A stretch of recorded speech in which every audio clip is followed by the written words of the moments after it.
Good morning, everyone. My name is Chad Wilson, and this is a video made for our ENGI 2304 class. Now you're working on your recommendation presentation.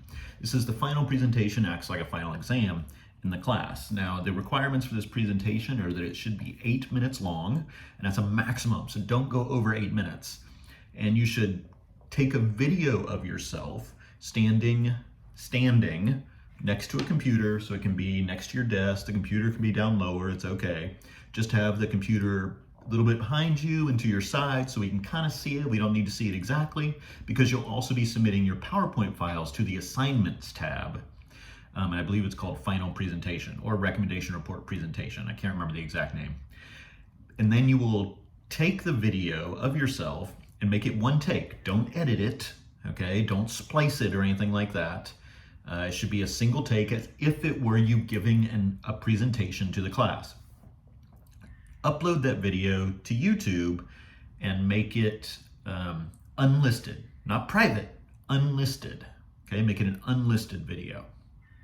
And that way you can submit the link to the notes part of the assignments tab where you submit your PowerPoint files.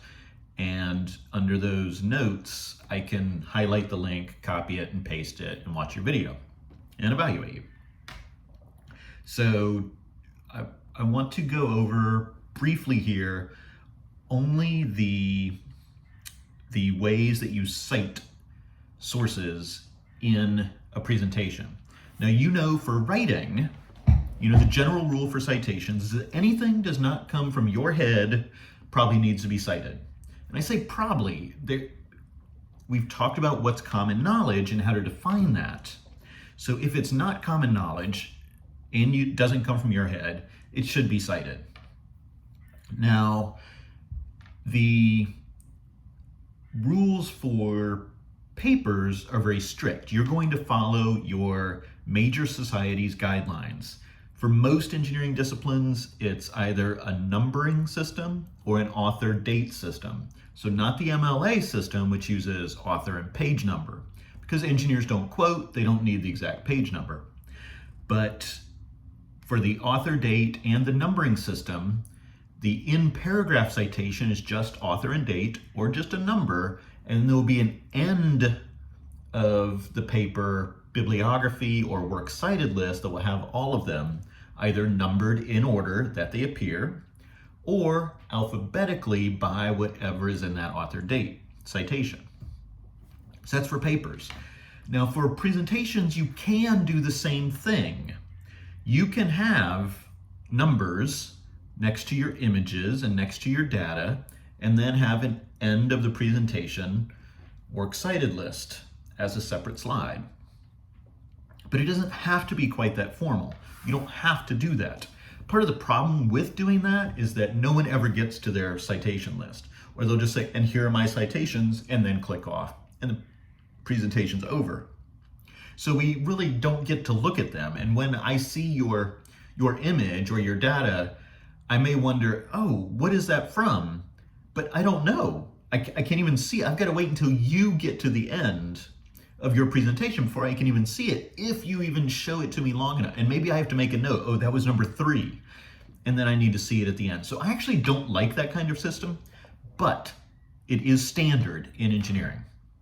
Okay, the standard in engineering is to follow the model for reports, which is the formal end of the paper or end of the presentation works cited list or bibliography. But it doesn't have to be done that way. It can be much more informal. So I want to give you some examples. I want to show you on my computer, and I know it's not gray when you look at my computer. It's not perfect because it's a little fuzzy the way the way the images work. Filming images doesn't work that well, but we're gonna do the best we can. So I'm gonna show you that now and show you some other ways you can do it, okay? So here is an example, and this, I use this when I talk about the ABT method, the and, but, therefore method of crafting a story in a presentation. And when I do that, I say that I took it from this book called Houston, We Have a Narrative by Randy Olson. And I actually show the book. I show the cover of the book. Now, would I have to cite this image? Well, remember that anything that's in your presentation that you did not make, you should give credit and not take credit. So anything that you didn't do should be cited. But if it's a promotional piece, like a book cover or a poster for a movie, that kind of thing, if it's a promotional piece, you often don't have to cite it. It's going to be the same no matter what, no matter where you find it. This book cover doesn't change. And even though I didn't take the picture or, make the digital image, it's a promotional piece and they don't mind me using it because it helps promote the book. So I officially don't have to cite it. So I didn't. But many times you wouldn't need to do this kind of book cover because you wouldn't be using something out of a whole book. You wouldn't be using large parts of it. So you wouldn't need to do this. So let's look at some other ways. Here, for example, this is an image I took from this particular website. Now, do I care that you know where I got this particular image from? I really don't. I'm just trying to tell you that I didn't do it. I didn't take it.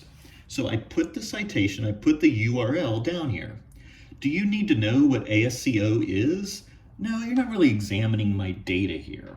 All you're doing is saying, oh, okay, he didn't take that photo.